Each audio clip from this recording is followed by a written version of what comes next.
অনেকে বলে কবরের প্রশ্ন হবে 3টা, না কবরের প্রশ্ন হবে 4টা। কয়টা? জোরে বলেন কয়টা? 4টা। মুখস্থ আছে তো, নাহলে কইরা নেন। কবর বড় ভয়াবহ জায়গা ভাই, কবর বড় ভয়াবহ জায়গা। কাউকে চিনবে না, প্রধানমন্ত্রীর ছেলে, হুজুরের ছেলে, খতিবের ছেলে, হাফিজের ছেলে চিনবে না। কবর দেখবে আমল আছে কিনা। সুবহানাল্লাহ বলেন। সুতরাং আমল নিয়ে কবরে যাইতে হবে ভাই, কাউকে চিনবে না। আহা, কবরের জিন্দেগি যখন রাখা হবে, আপনাকে রাখা যখন হবে, আমরা বলি না যে 3টা প্রশ্ন কবরের মধ্যে করা হবে, এরকম বলি না? কবরের মধ্যে যে 3টা প্রশ্ন করা হবে, 3টা প্রশ্ন করা হবে। কবরের মধ্যে 3টা প্রশ্নের কথা যখনই আলোচনায় আসে, কয় হুজুর আরবি তো পারি না, প্রশ্নের জবাব দিব কিভাবে? আসলেও তো আরবি পারেন না। আরবি ভাষা কি আপনি পারেন? পারেন না। সবাই কিঞ্চিত কেউ কেউ পারেন বা মুখস্থ করেছেন, তাহলে জবাব দিবেন কিভাবে? শোনেন, এই আরবি জবাব দেওয়ার জন্য আরবি ভাষা শেখাটা জরুরি না আপনার জন্য, কিন্তু নামাজ পড়ার জন্য, দিন বোঝার জন্য আরবি শেখাটা, যেহেতু কোরআনের ভাষা আরবি, আল্লাহর ভাষা আরবি, সেহেতু আরবি জানাটা জরুরি। ঠিক কিনা? কবরের প্রশ্নের উত্তর অটোমেটিক চলে আসবে। অনেকে বলে কবরের প্রশ্ন হবে 3টা, না কবরের প্রশ্ন হবে 4টা। কয়টা? জোরে বলেন কয়টা? 4টা। মুখস্থ আছে তো, নাহলে কইরা নেন। 1 নম্বর প্রশ্ন কি হবে? কি? মার রব্বুকা, তাই না?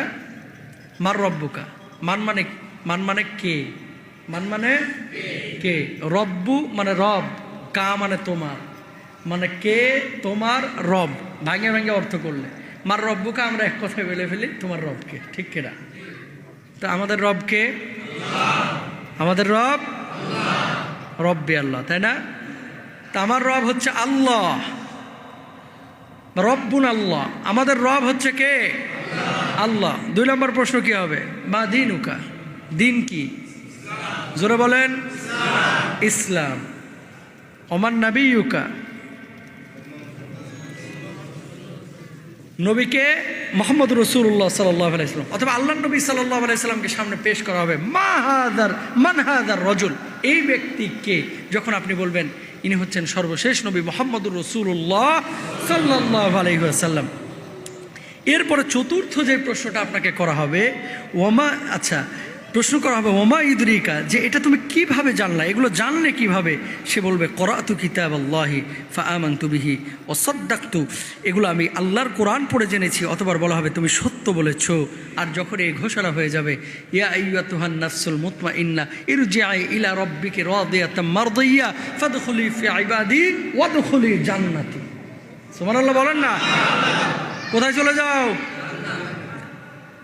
জান্নাতে চলে যাও। যখন রূহটা কবজ হবে না, এভাবে সম্বোধনও করা হবে। তো কবরের প্রশ্ন হবে 4টা, তোমার রবকে, তোমার দিন কি, তারপরে তোমার নবীকে বা এই ব্যক্তিকে। চতুর্থ প্রশ্ন হবে এগুলো জানলা কোত্থেকে? তাহলে প্রশ্ন কয়টা বলছিলাম? 4টা। এখন মুখস্থ করবেন নাকি ইসলামের মধ্যে আসবেন? বলেন। ইসলামের মধ্যে আসবেন। এই তো মাশাআল্লাহ, এটা মুখস্থ করে কোনো কাজ হবে না, বরং ইসলামের মধ্যে আসতে হবে। ইসলামের মধ্যে যখন আসবেন, তখন অটোমেটিক আল্লাহ সুবহানাহু ওয়া তাআলা জবান খুলে দেবেন।